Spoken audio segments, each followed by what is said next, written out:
Hey Shane, just checking you're ready to go live. All good here, Alex.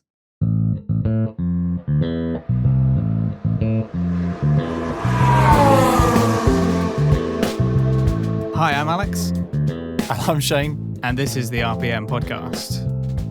And welcome back to the second launch reveal on the 2nd of March 2021. And we're here to talk about the Alpine launch, and it's going to be called the A521. So this is the Alpine A521 launch reactions, where we'll be diving into the launch itself, the PowerPoint we all enjoyed. Alex has got some very strong points on that. What we think of the car, any technical things we notice, what the team's going to be doing this year, and how we think overall Alpine are going to perform in the 2021 season. So without further ado, Alex, over to you. So, as you mentioned, Alpine, kind of a new team, but not really, as it's just Renault rebranding to promote their Alpine brand. It's just a sort of subsidiary of Renault. I don't know the exact legal status of Alpine to Renault, but they have some kind of partnership. And they enter into it having had a pretty successful previous year as Renault. Managed to get some podiums up on the board. They're a little bit closer to where they wanted to be probably a couple of years ago. They may have underestimated the challenge that was presented to themselves. They've also coming into this season without Cyril Abiteboul, who has departed. And obviously it was a much more ensemble affair with Renault. We had 3 different members of staff coming on, none of whom I had ever seen before. But one person from the ensemble that we were missing was, of course, Fernando Alonso, who was mentioned and was there in spirit, so they say, but we did not actually see the man himself for rather confusing reasons. Yes, I'm rather confused about this because apparently he's fighting fit and he's recovered fully from his accident and he's completing a full training program for Bahrain testing. However, wasn't at the launch. I can understand him needing to not do anything in person in hospital because he went into hospital following his accident.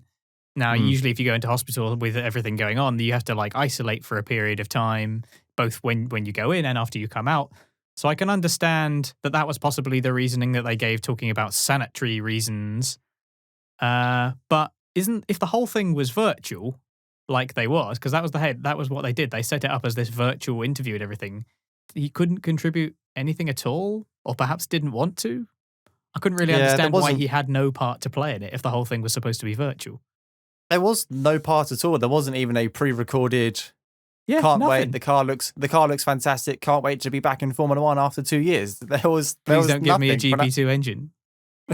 Fernando Alonso was absent completely in every way, shape, or form. I thought that was really unusual. The fact, not even a pre-recorded. Hey guys, can't wait for it. It's nothing at all. We've got Robert Kubica standing proud as a third reserve driver for his team. And we can't get Fernando Alonso as the, arguably, the main driver of Alpine going forward. Don't even get time of day from the 2 world champions. Maybe that's a sign of things to come.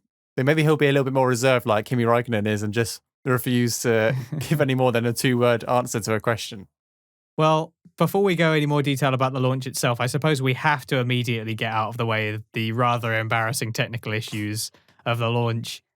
This sort of really low frame rate it only seemed to get worse as it went on as well. It really did. It was a little bit better on the Sky Sports YouTube channel, but both the audio and the video cut out at several parts. Come on, guys. This is supposed to be a domain of technological excellence, and you're presenting this virtual launch, and it's all about technology. You can't even run a half-decent live stream. There are YouTubers and Twitch streamers that can do it, and you can't.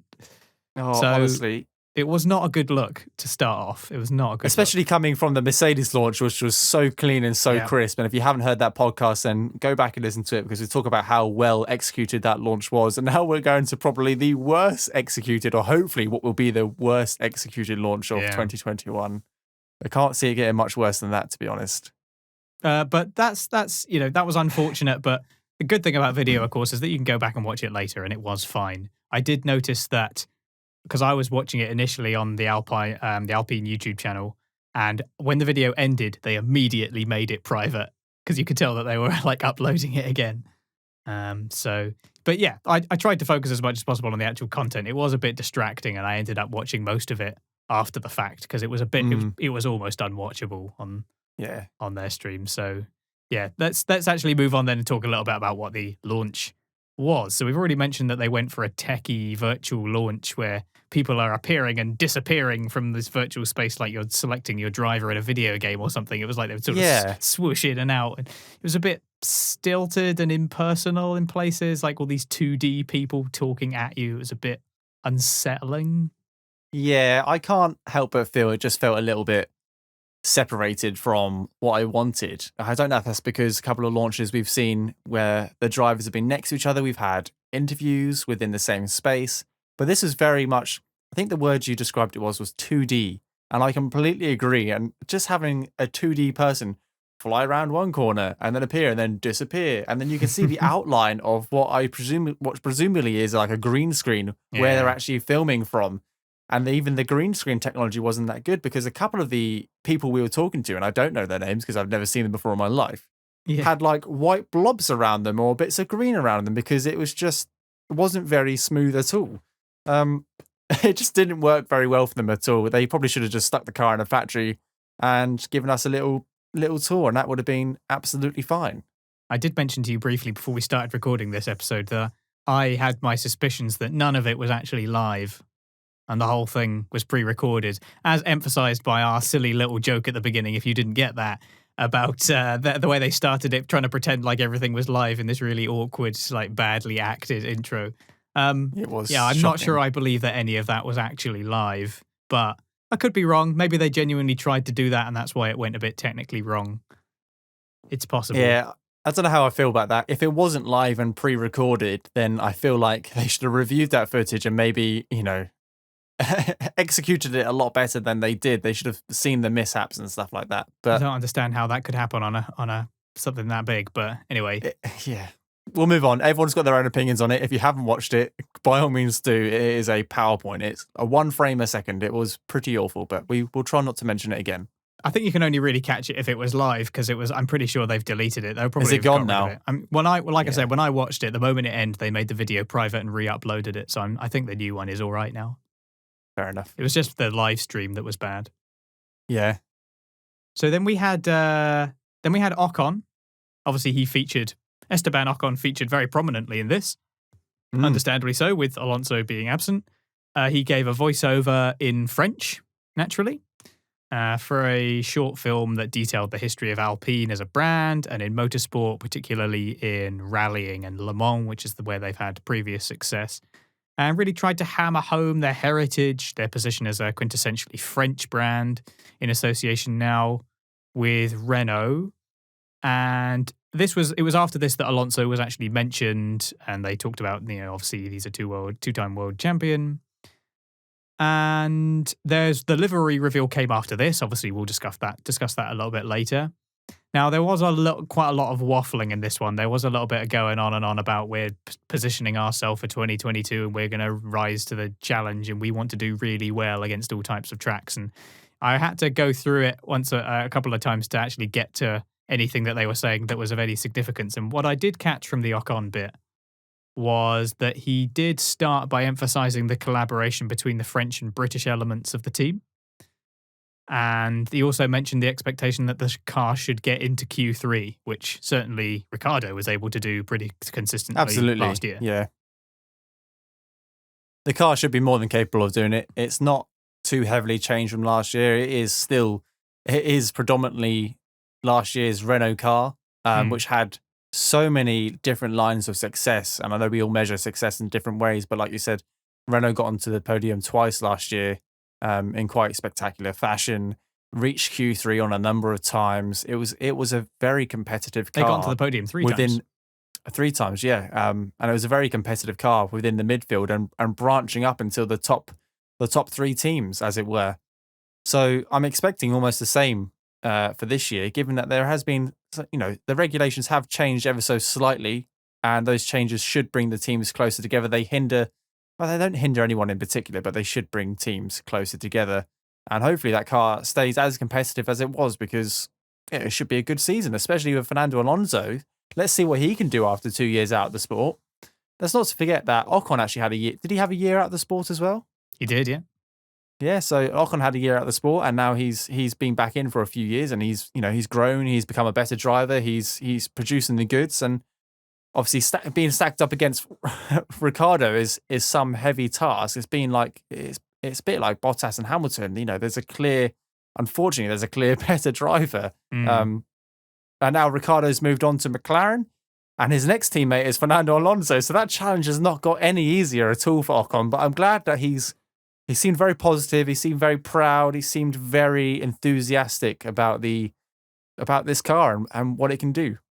Yeah, out of the frying pan into the fire for Esteban Absolutely. Ocon to some extent. So, he was chatting a little bit about that. And there was a lot of focus on him, understandably. Talked about how looking at the car made him proud to be a Frenchman. And then we had a little bit where we met some of those personnel that we've briefly mentioned. We had a racing director, an executive director, and the Alpine CEO. Now, the racing director, I think his name was Davide Brivio, I think. He reiterated all of the sort of waffle that we had from before about it's a team sport and we're going to strive for excellence, etc., etc. But he also put aside the team's ambitions to gain podiums and the like as an ambition belonging to the Renault team name almost separately.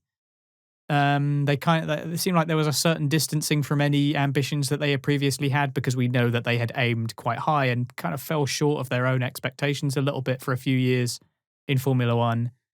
And the results that came last year probably felt like they came a little bit later than expected. So they have distanced themselves somewhat from those ambitions, it seems. And it didn't really make any specific claims towards results other than what Esteban Ocon said about Q3, as far as I can tell.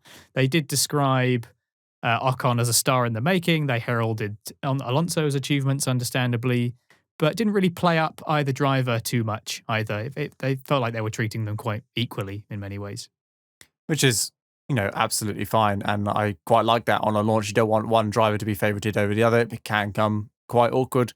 But it's interesting you mentioned about distancing themselves from Renault.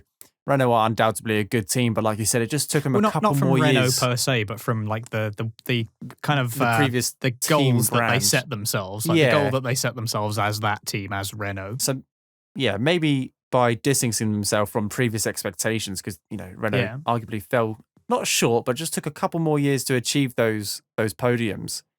Setting themselves new goals, which were loosely quantified as a Q3, a drop into Q3, and hopefully we'll get some podiums again, sort of thing. I liked the feeling of being on the podium, that sort of thing. It's almost like they're not setting themselves up to fail because they've set themselves very loose targets. It's like me saying in our 5 bold predictions for 2021, I could say, Mercedes are going to become world champions, and that's not a very bold, prediction. That's just a very safe prediction. I feel like Alpine have gone down that route. We'd like to get the car into Q3, and we'd like to get a couple of. We like how it felt on the podium, so they don't want to disappoint anyone. They don't want to publicly announce what their goals are and then fall short of them, like maybe Renault have done in the past. Onto our C word watch, then, Shane. Did they mention the C word? I am talking about COVID, obviously. Did they mention the C word in the Alpine launch? I don't know. I can't remember. They didn't, as far as I remember, but they did do the usual, it's been a challenging year and we won't remember this very easily. But they did not actually use the C word, so they're a bit more subtle about it. There you go, that's our C watch. C watch for the launch. All done and dusted. Stay tuned for Aston Martin tomorrow, which will be today if you're listening to this on the 3rd of March. So then we had the executive director. Again, I don't remember his name. I'm sorry. He was talking about the areas that have been changed in the regulations. One thing he did say was very interesting was that he said that the areas that have been changed in the regulations, presumably referring to like the rear of the floor and the like, he said that they're areas that don't tend to behave the same way on track as they do in simulations. Maybe that is a deliberate choice by the FIA to help mix things up a little bit. I don't know. But that was one thing that they did say that I thought was interesting. But I'm otherwise not too sure what else to say about the car technically, because we'll obviously talk about the livery in a bit. From a technical point of view, I don't think we've actually seen the car at all, because everything that we've seen has been virtual. The images been posted rendered, of hasn't the it? car, yeah, they're clearly renders, and the car in the launch video looks pretty clearly virtual as well. So coming out of the Red Bull launch, I realized after the fact that we did talk a little bit about what we saw on the car, but actually we weren't really seeing the car. We were seeing Red Bull's render of the car. And we know that they're being quite secretive about what was on the car itself. So I'm a little reluctant to say too much about technical changes because, yeah, we didn't We haven't actually seen it. see the car. We saw a render from Alpine. And they've not told us anything either. So Yeah, they didn't really say what they had done. They didn't, as far as I'm aware, they didn't really say what they'd done with their tokens or anything like that. And again, you could read into this in so many different ways. Mercedes decided to showcase their car but hide specific bits. Red Bull decided to show us parts of their car, but it was pre-rendered. McLaren had their car there. It was everyone does it different ways. It's all mind games. I'm pretty sure every other team will be looking into different launches and going, "Is that real? Is that not real? Why have they done that? Why have they not done this?" It's all mind games, or it could be that the car's not ready. The car's not in one piece, So you can look into it in so many different ways, and no one will know the answer until we get to next week and testing begins. Right, let's get on that livery then. Let's get on it. What do you think? It gives a very nice first impression indeed. It has this double meaning patriotic colours that they mentioned about the the colours of the Union flag and the colours of the tricolour, obviously emphasising their French and British collaboration. It has a wonderful metallic texture to that base blue, and the breaking up of the base colour with the red sections along the sides with like the Mapfre branding, for example, is lovely. I still feel like with the testing livery, the Alpine logo at the back, or Alpine logo, I should say, at the back with it's a little bit underwhelming. The colour there is nice, but I don't really feel much for that kind of generic just A on the back. I'm not really sure how I feel about that bit, but the color and the texture of it is wonderful. And yeah, the initial feeling of looking at this car was, ooh, they did go for the blue. Yeah, when I saw this car, I thought it's gonna look amazing in any condition whatsoever. Like you said, the renders, they're really well done. They're really high quality. Not like what Mercedes did, where they were it was a bit matted, it was a bit flat. This looks incredible.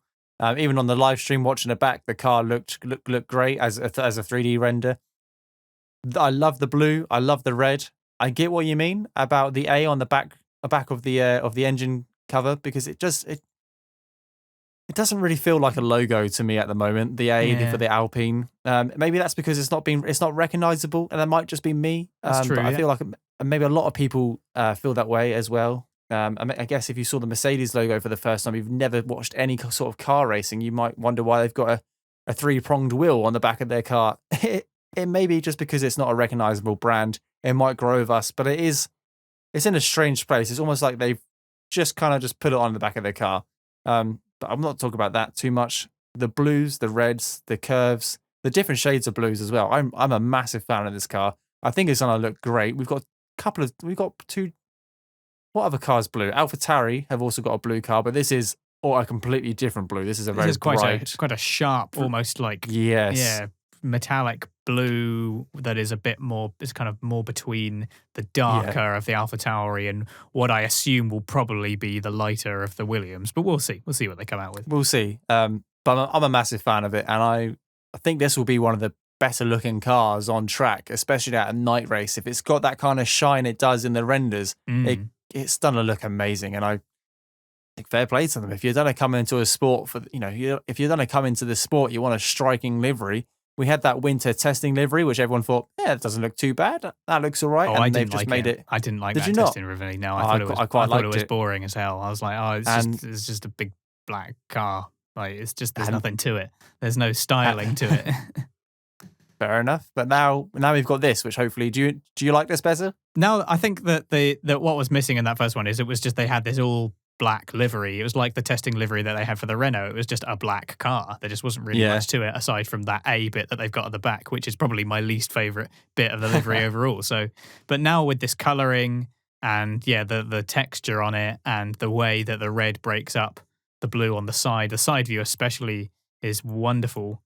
And I also like in the pictures that they've released, You can see that it has the tricolor, it has the French flag in the colours as well, Yep. and the way they shine on the car. So yeah, it's very nice, and I hope that the real thing looks as good as the renders.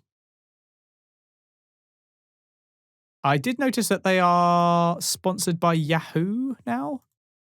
Oh, really? Is that a new one? I don't think they were on the car last time. It's quite subtle. It's on the rear wing, I believe. Let's Yeah, have a it's look. like just above the rear tire on the rear wing. It says Yes, Yahoo. yeah, that is Yahoo, and that is a brand name I've not heard in a very long time. I actually thought it was dying out. They're still if going, I guess. They're still going. Fair enough. That's a well spotted there, Alex, because I would have not seen that in a million years. And strange place to put a sponsor as well. Behind the rear tire, just underneath the rear wing. It's a very I don't think they. I guess these sponsors pay a lot of money to put their name on these cars, but I reckon that'll be the hunting lesser. for it a little bit. Like, you have to go looking for it. That would be the lesser of the most expensive sponsor spaces, I should imagine. I can't see it anywhere else on the car. It's definitely not on the nose. And it doesn't look like it's on the side at all. I can only see it on that bit. Yeah, interesting. There is one more thing to mention about the Alpine launch, which is that Kvyat has been announced as their reserve driver. Now, we should add that he has returned to Formula One once before after being dropped from Toro Rosso in 2017. And he spent a year as a development driver at Ferrari and then came back to Toro Rosso in 2019. But whether we'll see him in an F1 race seat again, though, it does seem less certain the second time around. But, of course, there was concern after he was dropped by AlphaTauri that might be it for Kvyat. That might be it for him in Formula One. But he's not going away completely. He is the reserve driver for Alpine. Were you surprised to see this? He's definitely keeping his options open. I wasn't actually. I mean, his name didn't come up as as someone I thought would be coming back into F1. But when they announced, and one more thing, Danny Kvyat is going to be our reserve driver, I thought, you know what? Good decision, fair play. An experienced driver who had an all right season last year. He definitely had a better second half of the season. If only he had pulled that all together, pulled the whole season together, he would have had a very, very good year. He's had some tough years, but like you said, he bounced back. So I'm glad he's still in F1. Do I think he'll be returning for a full-time seat? Unfortunately, not with the class of drivers which are in the junior programs at the moment coming through, and some names are being mentioned, and we've had a handful of new drivers this year. I don't think we'll see him have the opportunity to take back a seat like we did in 2017. F1 hasn't been stale, and I'm not calling it stale at all, but the driver market has been pretty consistent over the last 3 or 4 years, and it's only just started to open up.